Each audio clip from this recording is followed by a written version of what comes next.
Olá, estamos começando mais um programa Sociedade e Direito. Este programa é gravado no estúdio Manuelito Eduardo Campos, da Faculdade Integrada da Grande Fortaleza. O nosso tema de hoje é a legalização das drogas ilícitas. Haja vista que nós temos drogas lícitas e ilícitas no nosso país. É muito interessante esse tema, porque a Lei 11.343, do nosso Código Penal brasileiro, ela vai falar a respeito do uso de drogas, vai trazer a sua penalização e a sua criminalização. É sabido pelo estudante de direito que o usuário, ele não possui mais uma penalidade no sentido como traz o Código Penal, ou seja, reclusão, detenção e multa. Ele possui apenas um caráter mais educativo. E a Lei 8.072, que é a Lei dos Crimes Hediondos e Crimes Equiparados, que vai tratar do tráfico, da tortura e do terrorismo, no seu artigo 2º, parágrafo 1º, o nosso Supremo Tribunal Federal, no ano de 2016, decidiu que esse parágrafo ele é inconstitucional. E o parágrafo rezava que quem comete tais crimes, como, por exemplo, o tráfico, deveria iniciar no regime inicialmente fechado.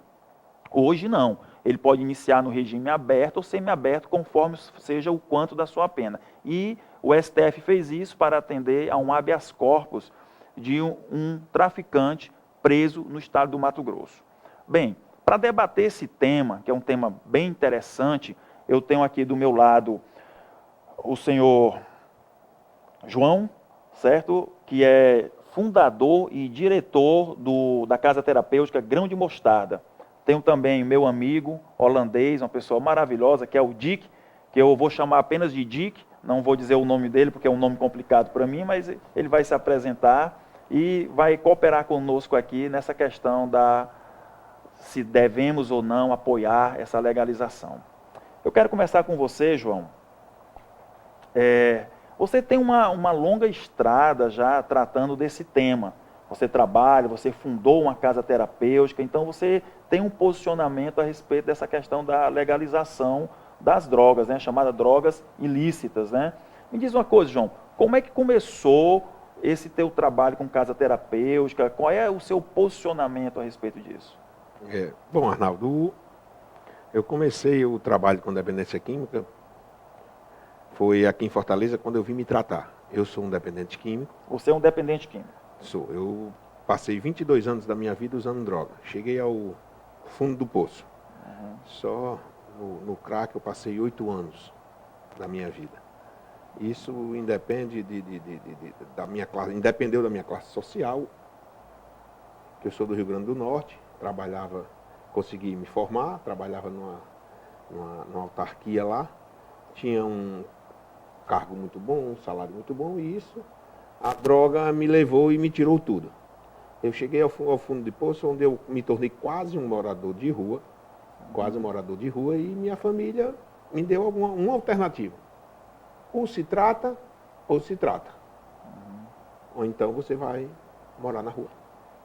E eu conheci uma comunidade terapêutica aqui na época não era comunidade terapêutica, era casa de recuperação. Sim. Que era ligada à igreja em que eu congrego hoje. E me internei. Vim passar a fazer um tratamento como chamavam, uma reciclagem de 60 dias. E quando eu cheguei aqui, conheci a doença da adicção. E me apaixonei por ela. Me capacitei em cursos sobre a adicção, sobre a dependência química, e quando Deus me deu a minha esposa hoje, que eu sou casado agora, vai fazer 6 anos, eu tinha um sonho de poder dar aquilo que Deus me deu, dar um pouco do que Deus tinha feito comigo. E no coração dela tinha o mesmo sonho. Aí foi quando nós fundamos a Comunidade Terapêutica Grão de Mostarda.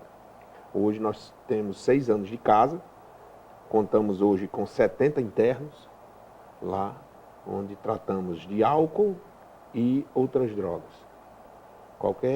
Muita gente acha que a adicção, a doença da dependência química é só por causa de álcool e droga. Não, não. Qualquer coisa que você desenvolva uma compulsão é uma adicção. Ou seja, tudo aquilo que eu faço demasiado demais me é prejudicial. Ou seja, eu desenvolvo muita gente tem adicção por jogo, outros por sexo, outros por comer demais. Tudo isso é uma adicção. É uma doença. É uma doença. E nós tratamos essa lá no Grão de Mostarda, tratamos essa parte da drogadição, junto com os meninos que lá estão, e graças a Deus temos tido êxito nesse combate a essa praga que assola a nossa sociedade chamada droga. Tá ok. João, mas eu quero pegar mais um gancho com você aqui. Observe, no nosso país hoje, nós não temos uma questão assim da penalização do usuário. Você falou para nós aqui que foi dependente durante alguns anos, que a droga lhe tirou tudo, mas eu lhe pergunto, liberar o consumo do usuário, não estou falando do tráfico, estou falando liberar o consumo do usuário, assim como já é liberado o consumo do álcool, o consumo do cigarro, como você mesmo falou, são adicções, são doenças, são drogas, mas liberar, vou ser mais claro, liberar a maconha, como o Uruguai fez, como alguns outros países já fizeram, isso seria ruim? Na minha opinião, como eu expresso de duas formas. Como dependente químico que eu sou, você quando fala em liberação de maconha, o meu fundo de poço foi o crack. O pessoal só vê o fundo de poço. Esquece de olhar a boca do poço. Certo. A boca do meu poço tinha lá um cigarro de maconha. Tinha lá um cigarro normal. E tinha lá um copo de uísque ou de cachaça. Eu tinha que entrar, eu tenho que ter uma porta de entrada. E hoje eu te dou um dado. Quase 99% dos usuários de drogas pesadas, como dizem que fizeram essa separação pesada e leve, porque para mim todas são drogas. O usuário de crack, ele começou pela maconha. Certo. O usuário de crack, quando ele não começou na maconha, ele começou na bebida. Ou seja, eu tenho que ter a boca de poço. Eu não vou olhar o fundo de poço. Eu vejo como falam em legalizar a maconha para o usuário. E se esquecem de dizer, nós vamos legalizar a maconha para o usuário. Esse usuário vai se tornar um dependente químico. O que é que vão fazer com ele? A sociedade não aceita hoje um dependente químico. Vai aceitar depois que legalizar a maconha. Muito bom. Dick, meu querido, o seu país é um paradigma para nós, né? A Holanda, ela tem uma fama, né, de ser um país liberal em várias áreas, né? Mas eu quero que você fale para nós aqui qual é a tua experiência lá no teu país. Ou seja, nós sabemos, nós estudamos que lá a maconha é liberada ou não é, como é que é isso? Mas eu gostaria que primeiramente você diga seu nome, o nosso telespectador, porque para mim que é do Ceará é meio complicado. Bem, meu nome oficial é Hendrik. E meu sobrenome é mais fácil, é Napa. Ok. E pronto, na Holanda, a maconha faz parte de uma segmentação das drogas que são consideradas drogas leves. As drogas na Holanda, oficialmente, todas as drogas são proibidas. Oficialmente todas leves e pesadas? Leves e pesadas. A única coisa que foi tolerada na Holanda é o consumo de maconha. E autorizaram e regularizaram a venda da maconha. Isto é feito em coffee shops. Assim, uma pessoa que vai para um coffee shop tem o direito de comprar por dia, no máximo 5 gramas. 5 gramas por dia. 5 gramas por dia por pessoa. Isso eles anotam teu nome, teu CPF? Eles têm que ser cadastrados no ponto de venda. Uhum. Eles têm que ser residentes da Holanda e apresentar sua identidade. Eu não sou holandês. Se eu for na Holanda e for lá no coffee shop e pedir um saquinho com maconha, eu não vou comprar? Agora não pode comprar mais. Não pode. Por quê? Porque os países à volta da Holanda, que são a Bélgica, a França, que também é bem próximo, a Alemanha, que não tem o consumo da maconha liberado como a Holanda, trazia muita gente de fora e causava muitos problemas. Então eles inventaram esse sistema para evitar que muitos turistas viessem para a Holanda só para consumir droga. Então os turistas estavam viajando para poder fazer o uso. Correto. E isso daí gerou um problema interno, violência, alguma coisa Gerou nesse muitos sentido? problemas exatamente nas cidades fronteiras com a Alemanha, a Bélgica. Eu sei de casos que, especialmente marroquinos que moram na Holanda, quase retiravam carros com matrículas francesas da rua para levá-los aos lugares onde estão vendendo maconha e outras drogas, né? Na sua visão, meu amigo, para o seu país, foi bom a liberação? Na verdade, essa tolerância foi bom para o seu país, isso daí, ou Bem, foi ruim? Primeiro, eu sou contra a utilização e consumo de drogas.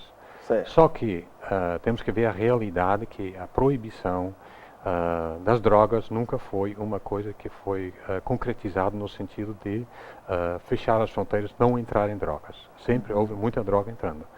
Eu acho que o sistema que atualmente existe na Holanda permite que haja uma regularização. E o consumo, depois da introdução dessa, vamos dizer, tolerância, fez com que o consumo diminuiu bastante. Diminuiu o consumo. Do meu consumo de maconha. Aumentou outras drogas, é isso? Ou drogas, estatísticas recentes mostram que, por exemplo, o ecstasy aumentou. João, essa experiência holandesa, será que haveria alguma possibilidade dela existir aqui no Brasil? Como ele disse, não se liberou, se tolerou e diminuiu o consumo da maconha. No caso, como você falou, a tampa do seu poço, né, iria diminuir. Será que na nossa realidade nós teríamos isso, né? Bom, a Holanda tem um contexto. Certo. O Brasil, outro. Nós que trabalhamos com dependência química, a liberação de 5 gramas de maconha num local específico, para nós dependentes, 5 gramas, como nós chamamos, é um cigarro. Eu me satisfaria com um cigarro? Não. Eu iria procurar subterfúgios em outros cantos para poder conseguir. Ou seja, como na Holanda funcionou o cadastro, aqui no Brasil funcionaria? 5 gramas por pessoa? Eu ia me contentar como um dependente químico com 5 gramas? Não. Por quê? A dependência química, existe uma coisa que muita gente desconhece, chamado fissura. É onde me leva a fazer coisas em que eu nunca pensei em fazer para conseguir a minha droga de preferência. É onde me leva a roubar, a matar, a me prostituir. Tudo isso é essa fissura que me leva a fazer isso. Ou seja, independe, eu vou me contentar com 5 gramas? Não vou. A experiência na Holanda funcionou, tem outra cultura lá, é totalmente diferente da nossa. Em compensação, alguns dados de outras drogas, não só o êxtase, de outras drogas aumentaram. Hoje, existem dados em que, nesses países, não na Holanda, nos Estados Unidos, a droga, e no Uruguai, essa droga, a maconha, que hoje é legalizada em alguns estados americanos, ela teve um aumento de 36% em cima do valor dela. O valor do baseado Do aumentou. baseado aumentou. Ou seja, a nossa população hoje, a população de usuários hoje, ela mendiga, ela rouba. Imagine isso mais caro. A loucura que não vai ser. A loucura que não vai ser. É um assunto polêmico que merece ser discutido, debatido, mas acima de tudo, tem que se levar em consideração que droga é droga. Porque em vez de debater de legalizar maconha, não se debate em vamos tirar o álcool, que hoje, nos Estados Unidos, a maior luta dos americanos hoje não é contra heroína, cocaína, maconha, não. É álcool. As estatísticas nos mostram hoje que no Brasil, o consumo de álcool em casa está aumentando exageradamente. Dentro de casa. Dentro de casa, mulheres. Ou seja, peraí, eu não estou nem conseguindo tratar as legalizadas, eu vou querer legalizar outra? Entendi. Ou seja, eu acho que a sociedade deve ir por esse caminho. Quem defende é porque eu acho que nunca teve, eu acho não, eu tenho certeza, nunca teve um problema sério de drogas na família, porque eu sou o mais novo de 10 irmãos. E faltou pouco para me destruir minha família. Dick, você nunca foi usuário, Não, nunca. é isso? Mas tem uma experiência na família, um irmão, algum parente próximo seu que passou a usar depois dessa tolerância, isso gerou algum problema? Você tem alguma experiência nesse sentido? Independentemente da tolerância, porque a tolerância só se aplica à maconha. Só se aplica a maconha. E o meu filho foi usuário ele me contou de cocaína, ecstasy e muitas drogas que ele trabalhava durante a semana e o objetivo de trabalhar dele era o fim de semana onde iam para as festas consumindo drogas e era o objetivo da vida dele. Ele teve um encontro com Deus, deixou tudo para trás. Eu tive uma conversa com ele sobre a utilização dessas drogas e fiquei assustado por aquilo que ele me contou. Que cada vez precisa mais drogas, você com certeza sabe isso também, para ter o efeito inicial que você teve quando começou a usar as drogas. Então o fim já está no começo, buscando né? cada vez mais.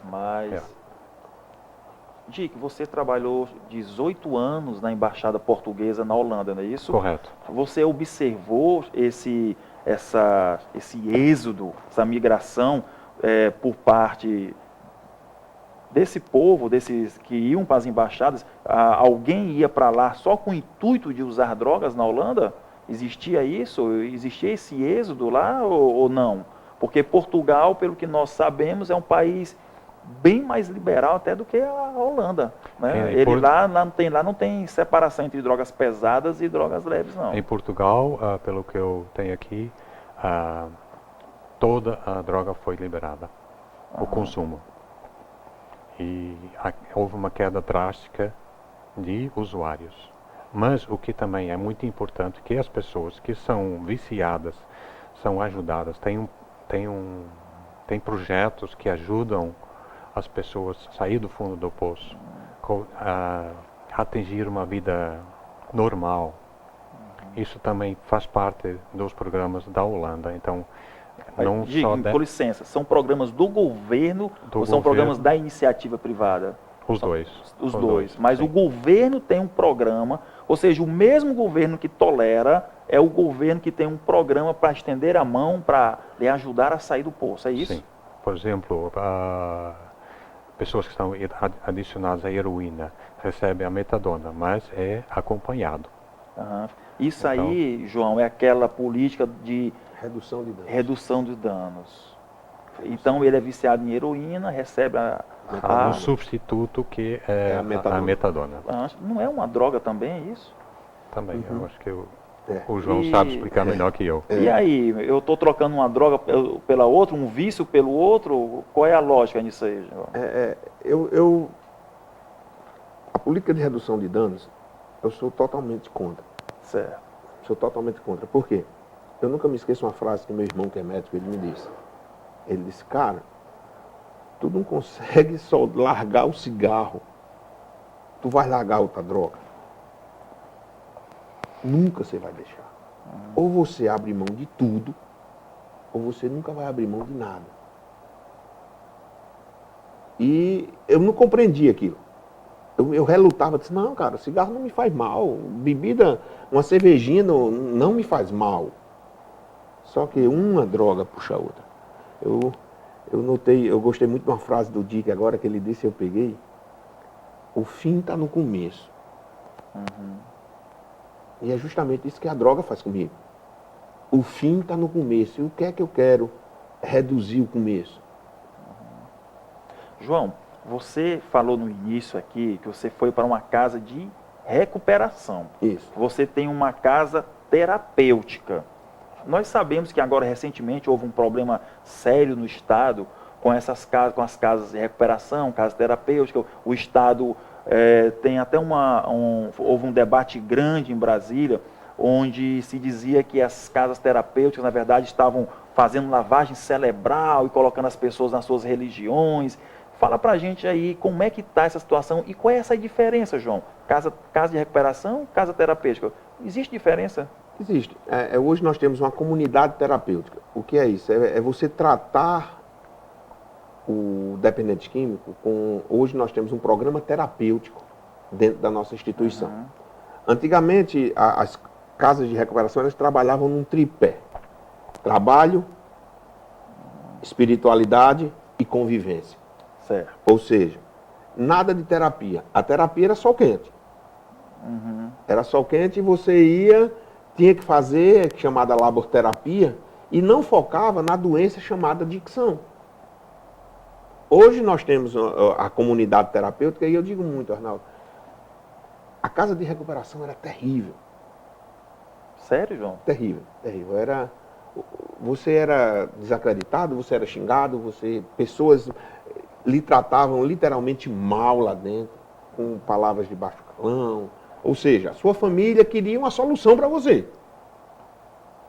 Sua palavra não valia nada. Às vezes você era maltratado, dizia a sua família, mas não, eles acreditavam em você. Porque você não tinha crédito. Não tinha crédito. Comunidade terapêutica hoje, eu busco, na nossa lá eu moro dentro da minha, eu moro com minha esposa dentro da minha, e o que eu faço para mim, eu busco fazer para eles. Hoje nós temos uma parceria com o governo do estado, foi cessada agora dia 31 de dezembro. Então, estamos entrando agora numa nova parceria, estamos buscando uma nova parceria com eles. Passamos 4 anos, investimos dentro da nossa comunidade, hoje nós somos uma comunidade de referência.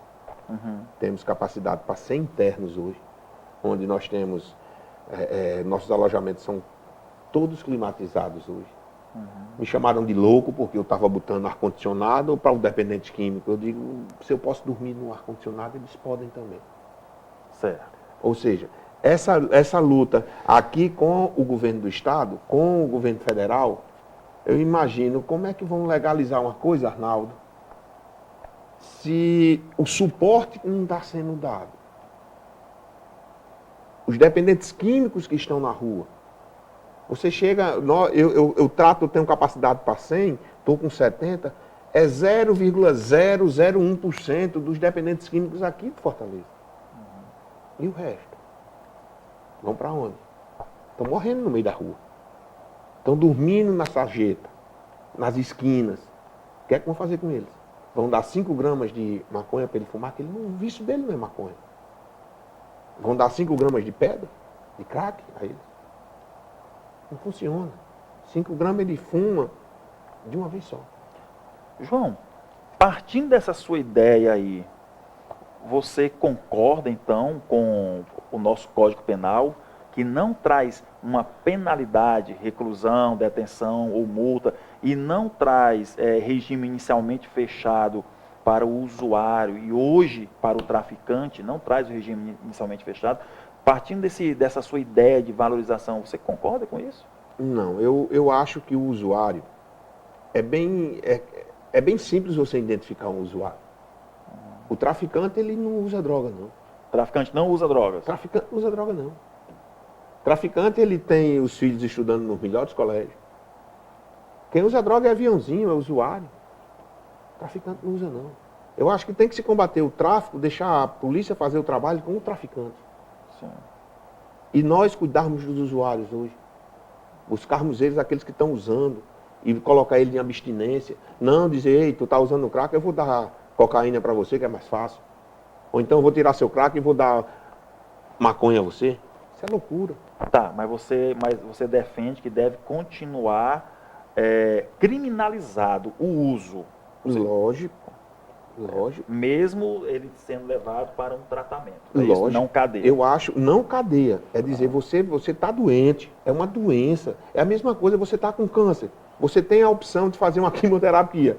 Você vai dar, não vou fazer não. Você vai fazer sim. Uhum. É igual o usuário, cara, você vai entrar no tratamento, você vai ser forçado a fazer. Não quero, mas vai ter que fazer. A sociedade não aceita você usar. Tá ok. Dick, me diga uma coisa. Quando houve essa política de tolerância lá na Holanda, a questão do tráfico ficou mais séria, não ficou? Começou a coibir mais o tráfico. Sim. Porque normalmente é assim, quando se flexibiliza por um lado, se enrijece por outro, né? Isso é a gangorra do direito penal, ela é assim. Me diga uma coisa, aqui no Brasil tem um dilema que é o seguinte, quando a lei 11.343 surgiu e ela tirou do artigo 28 a questão do uso, ou seja, usar é um fato atípico, não é crime, se diz o seguinte, que aquele indivíduo que era um mero usuário passou a ser visto como traficante e as cadeias foram inchadas. Então se fala que hoje no Brasil as cadeias estão inchadas de indivíduos que de fato não são traficantes. Esse é um ponto. Eu lhe pergunto, quando houve essa tolerância na Holanda, aumentou a quantidade de traficantes presos, o pessoal que consome começou a ser visto como traficante ou houve uma redução no sistema carcerário? Ou seja, diminuíram o número de pessoas presas ou aumentaram? Como é que surgiu?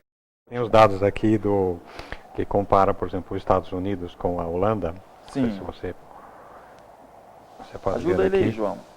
Houve um aumento ou houve um decréscimo? Um decréscimo. E especialmente em relação aos Estados Unidos, a diferença é considerável, né? Aqui tem o número de presos por 100 mil, 2012, né?